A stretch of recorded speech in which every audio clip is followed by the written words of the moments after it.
Então, assim, como eu tenho um problema de identidade, às vezes, de ajuste de autoestima, porque é muito sério, eu vou começar a distorcer o que eu sou.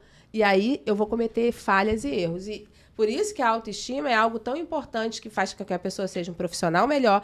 É muito comum escutar esse relato de pessoas que vão fazer terapia. Depois de 3, 4 meses, eu pergunto. Eu falo assim, olha, o que mudou na sua vida depois de 3, 4 meses que você está melhor, está mais feliz, está melhor no trabalho, está mais disposto? Você não ficou rico, os problemas continuam, né, aparentemente os mesmos, e a resposta é sempre essa. Não, é que eu aprendi a olhar e me olhar de forma diferente. Então, a minha interpretação daquilo foi mudando e aquilo já não me afeta como me afetava antes. Né? Então, assim, olha como é interessante olhar para dentro. Quem olha para dentro, desperta. Olha aqui.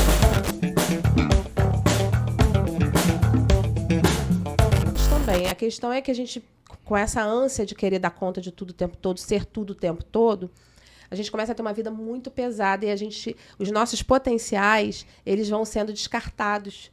Porque, como eu falei aqui, né, o homem e a mulher que quer dar conta de tudo, equilibrar tudo, fazer tudo, estar tudo ao mesmo tempo, é uma pessoa muito cansada. É uma pessoa que vai levar a vida sempre de uma forma pesada. Porque ela não consegue usufruir do sabor desse café, de estar aqui, porque ela está pensando em 1000 coisas ao mesmo tempo, né? Os pensamentos normalmente acelerados. Então, assim, dica, né, para que essa mulher possa extrair o melhor de si mesmo, né? Primeiro, aceite-se, porque a gente só consegue melhorar aspectos em nós que nós não gostamos ou que precisa se desenvolver quando a gente reconhece e aceita. Tem uma frase do Carl Rogers que eu gosto muito, que é um teórico da psicologia, que diz: quando eu me aceito como eu sou, então eu mudo. Isso quer dizer, e é paradoxal, porque se eu me aceito como eu sou, logo eu não deveria mudar. Mas por que nós mudamos? Porque a gente reconhece, poxa, eu reconheço que nisso eu preciso melhorar, que eu preciso melhorar minha comunicação, que eu preciso ser mais leve, que eu preciso melhorar minha pontualidade. Eu reconheci, eu vi, aquilo apareceu para mim. Então eu aceitei. A partir do momento que eu aceitei, eu posso me encaminhar para mudar. Pequenos passos. Então, assim, como que eu consigo extrair toda a potencialidade? Nos aceitando primeiro como nós somos. Lidar com os medos. O medo tem paralisado muitas mulheres. Né? Por quê? Porque é medo o tempo todo. Mas se eu fizer isso, se eu fizer aquilo. E a melhor forma da gente lidar com o medo é, muitas vezes, principalmente se não é aquele medo que vai atrapalhar a sua vida, em termos de decisão, é aceitar. Tá, eu tenho medo por quê? Eu lembro, quando eu comecei a dar aulas, que eu tinha muito medo do que iam pensar sobre a minha aula, de mim, da exposição de conteúdo. Aquela sensação de medo me travava, me atrapalhava. Até um dia que eu me rendi ao medo. Eu falei assim, tenho medo. Por que eu tenho medo? Eu tenho medo porque eu sou novata, claro, porque eu estou me desenvolvendo. E se tiver alguma coisa que eu não sei, eu vou falar que eu vou pesquisar e depois eu respondo. A partir do momento que eu tomei essa iniciativa na minha mentalidade, nos meus pensamentos, respondendo para o meu medo dessa forma, eu comecei, Alex, aquilo começou a não me atrapalhar mais, não atrapalhar mais minha vida. Olha só. Aquele tipo de medo. E isso a gente pode aí colocar para outras áreas da nossa vida. Então, aceite alguns medos que não dependem de você, lide com esses medos, aceite-se como é. Não queira dar conta de tudo o tempo todo, porque a mulher que quer dar conta de tudo o tempo todo é uma mulher cansada, fadigada. E, principalmente, invista em si mesmo naquele 1/3 que nós temos o controle, porque nós somos humanos. E aí, assim, é uma dica que eu deixo para toda mulher. A humanidade tem muito a ver com vulnerabilidade. Nós precisamos aceitar nosso lado vulnerável, sim, nossa limitação. Porque você imagina, se nós fôssemos tudo o tempo todo, o que seria dessa existência? Porque o que falta para um ser que não é limitado, que já é tudo o tempo todo, está em todos os lugares? Não falta nada. Qual seria o motivo dessa existência? Né? Quem tem essas habilidades é Deus, porque sabe lidar com isso. Claro. Né? Porque se o homem tivesse essa habilidade, como tem aquele filme Todo Poderoso, teria destruído o mundo. Porque, né, não sei se você lembra com o Jim Carrey. Sim, o filme. Ele começou a atender o desejo de todo mundo, fazer tudo para todo mundo. Se livrar. Né? Enfim, e aí virou um caos. Nós não temos habilidade para lidar com isso. Então, aceite a sua limitação. Nós somos vulneráveis em algumas coisas, sim. Nós somos limitados, sim. Mas, André, você não acha que, em parte, às vezes a mulher é muito cobrada pelo marido, porque a mulher ela é mãe, filhos para a escola, ajudar os filhos na tarefa da escola quando chega, porque o marido não faz, manter a casa limpa, fazer o almoço do dia seguinte, porque o marido vai para um trabalho, ela vai para outro, e os dois levam a marmitinha para, enfim, para facilitar. E ainda à noite ela o marido cobra atenção. Então, você não acha que é uma cobrança muito grande em cima da mulher por falta de compreensão do marido, que de repente não ajuda como deveria, e ela se acha inútil, ela se acha, de repente, que ele não está sendo suficiente? Você retratou aí a dor de muitas mulheres de ter de equilibrar todos esses pratos e dar conta de tudo. Só que nós ensinamos como nós devemos ser tratadas. Se eu sempre aceito isso, se eu não coloco, se eu não tenho aquela comunicação assertiva, então entra a comunicação. De comunicar, tá. O que vai acontecer? Eu vou reforçar seu comportamento. Você vai chegar para mim um dia e vai falar assim, poxa, André, mas você nunca me falou que isso era pesado para você, que isso era ruim. A vida levou. Como eu vejo muitos casais, poxa, mas eu não sabia. Quando eu coloco, mas aí aquilo que eu falei, eu preciso reconhecer que esse lugar para mim está cansativo, que eu preciso de ajuda, que eu preciso falar. Por quê? Só o papel... Esses dias eu recebi uma mãe que falou assim, eu tô muito frustrada, triste com a minha vida, insatisfeita, porque eu sou só mãe e dona de casa, só. Aí eu olhei para ela e falei assim, só? Você acha que ser só mãe e dona de casa é só? Porque quando eu fico em casa, assim, tem dias que eu trabalho em casa e tem dias que eu trabalho no consultório. Eu trabalho muito mais em casa, porque eu tô atendendo e tenho as outras tarefas para fazer, do que quando eu tô fora. Então, assim, a gente subestima muito esse trabalho, porque tem essa coisa da comparação, de que o estereótipo da mulher bem-sucedida é aquela que faz isso, que faz aquilo outro. Só que isso não tem a ver com o nosso valor. E, inclusive, isso é um problema que começa na autoestima lá atrás. Quando você fala para sua filha ou para o seu filho que, tá vendo, fulano tem muito valor porque fez isso, fez aquilo. Então, a criança cresce achando que ele só tem valor, que ela só tem valor se ela agir daquela forma. É claro que a gente tem que fomentar, sim, incentivar, né, as boas atitudes e o aprendizado. Mas isso não fala e não determina o valor de uma pessoa. Então, assim, existe esse sofrimento, né, da mulher, né, tentar equilibrar e ter que dar conta de tudo. Mas existe também aquilo que a gente permite. Por quê? Porque durante muitos anos nós permitimos muitas coisas. Então, assim, se eu não falo para você, eu não comunico o que está doendo, às vezes eu vejo muitas mulheres falando assim, mas ele tinha que saber. É assim? Óbvio mesmo. Que o melhor dos mundos é o homem saber que eu gosto disso, que eu quero isso. Claro, mas não é... É o melhor dos mundos. Só que muitos homens e muitas mulheres, a gente não tem bola de cristal. Às vezes o óbvio tem que ser dito. Sim. Então, olha, dessa forma eu não gostei, eu gostaria de dividir isso, dessa forma ficar assim. Você acha justo? Eu acho. O que você acha disso? Porque é sempre bom perguntar, porque muitas vezes a gente cobra do outro que quer e quer. E, uma pergunta mágica. Quando você faz essa pergunta, eu costumo dizer que você abre precedente ali para você também ter condições de falar e pedir. Tem alguma coisa que eu esteja fazendo na nossa relação, Alex? Né, um exemplo aqui. Que você acha que pode melhorar, que não esteja te desagradando. Quando eu coloco essa pergunta, eu estou te dando abertura e oportunidade para falar coisas que de repente eu não estou vendo. Isso. Mas eu também estou abrindo uma chance para falar, porque tem isso que eu também não gosto. Então, isso faz parte de uma comunicação assertiva. Isso melhora os relacionamentos de amizade, isso melhora os relacionamentos amorosos, de trabalho, né? Por quê? Porque às vezes a gente acha assim, mas fulano tinha que saber. Então fala assim, só fez porque eu falei. Porque se eu não tivesse falado, não sei se já ouviu, desse jeito, não teria feito. Gente, a pessoa só faz se ela quiser fazer. Você pode me falar aqui que quer um café, que gosta de café e tudo. Eu só vou fazer o café se eu quiser, mesmo você gostando. Então, eu fiz, claro, o você falar me alertou. Poxa, que bom, tá com vontade de tomar um café. Às vezes passa despercebido.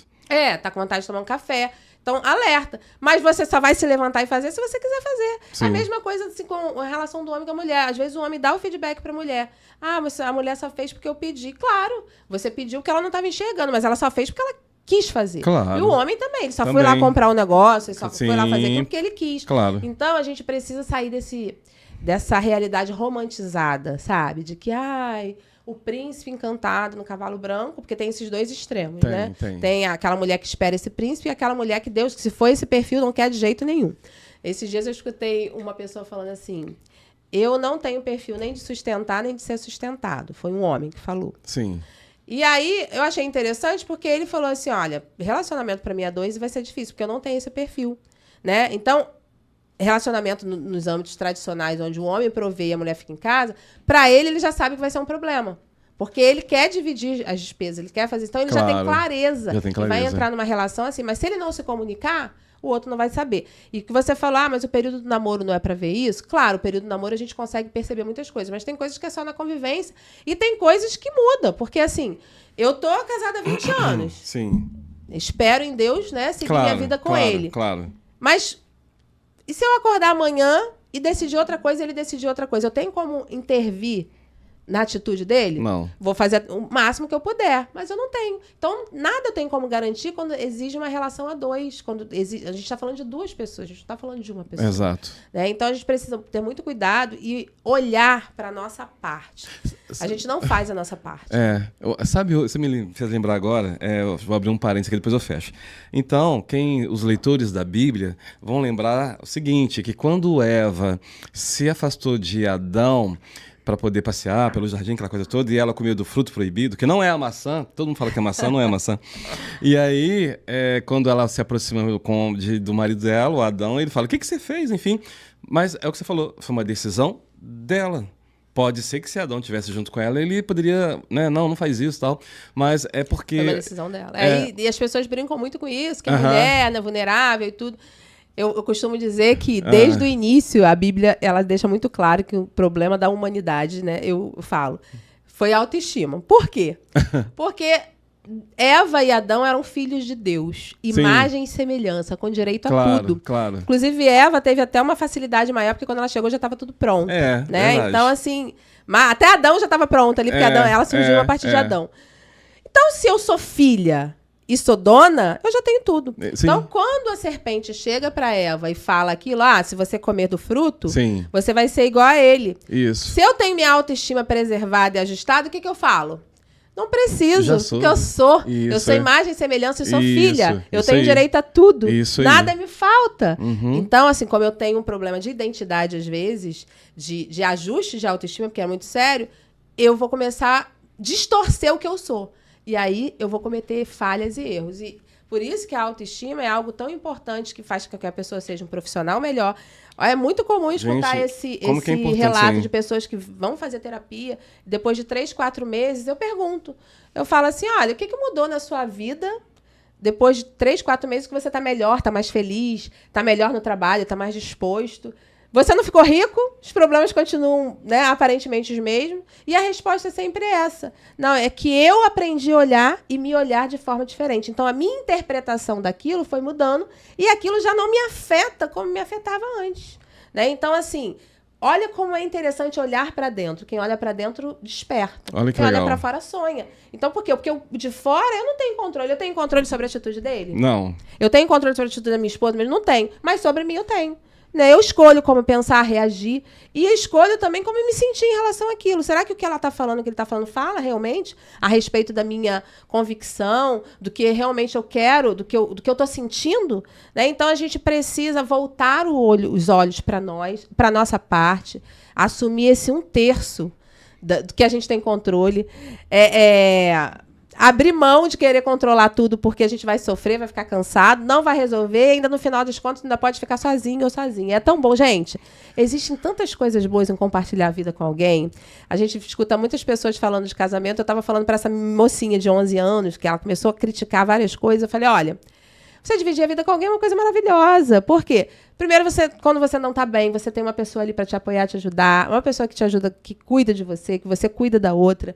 É uma pessoa que você divide alegrias, sonhos. É uma pessoa que você sente prazer. Né? Só de abraçar, você libera ocitocina. Olha quantas coisas boas nós podemos viver num relacionamento e que é oprimido, né, por uma sociedade que deseja mesmo imprimir isso numa relação conjugal. Então, a gente precisa ter muito cuidado, mulheres e homens, né, para não distorcer e não entrar nesse discurso de ficar reproduzindo as falas, porque a gente está ensinando para as nossas crianças que não é bom se relacionar, que não é bom ser homem, que não é bom ser mulher, ou que a mulher é melhor que o homem, ou que o homem é melhor que a mulher. E a humanidade não foi criada para isso. Né? Exatamente. Então, essa é a minha mensagem aí no Dia das Mulheres. A gente acabou falando muito de relacionamento. Eu acho que poderia até mudar esse tema, porque foi mais para relacionamento. O pessoal fez bastante perguntas sobre isso.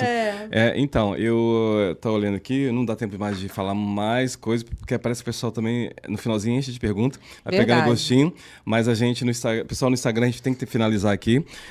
E o pessoal do YouTube também, porque já deu nosso horário. E assim, eu aprendi hoje, Andréia, com você, eu acho que todo mundo também, como que, resumindo tudo, a comunicação resolve tudo, uma boa comunicação.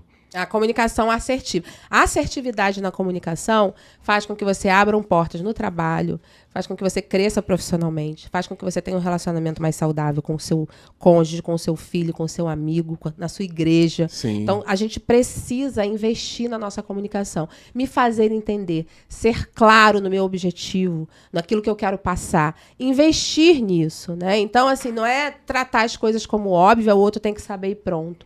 E é uma coisa tão simples. Né? Só que a gente precisa se colocar nesse lugar de que a gente tem que aprender, sim. Porque olha a diferença que é eu falar assim, Alex, quero um copo d'água. E a diferença que é, Alex, por gentileza, você pode me dar um copo d'água? É bem diferente. Né? Então, é assim, ou Alex, olha, eu fiquei muito chateada com isso. Ou eu falo assim, poxa, Alex, aquela situação poderia ser melhor. Né? Então, assim, quando a gente melhora a nossa comunicação, a gente fica mais assertivo, a gente consegue abrir portas. Ou comunicar uma necessidade que eu tenho. Às vezes você não tem. Poxa, ela tá com uma necessidade disso. Mas como é que ele vai saber? Ele tem bola de cristal para adivinhar? Uhum. Se eu não falar, como é que o outro vai saber, gente? Não tem como. Não tem como. Então, assim, coisas simples, básicas, mas que a gente precisa colocar atenção. Muito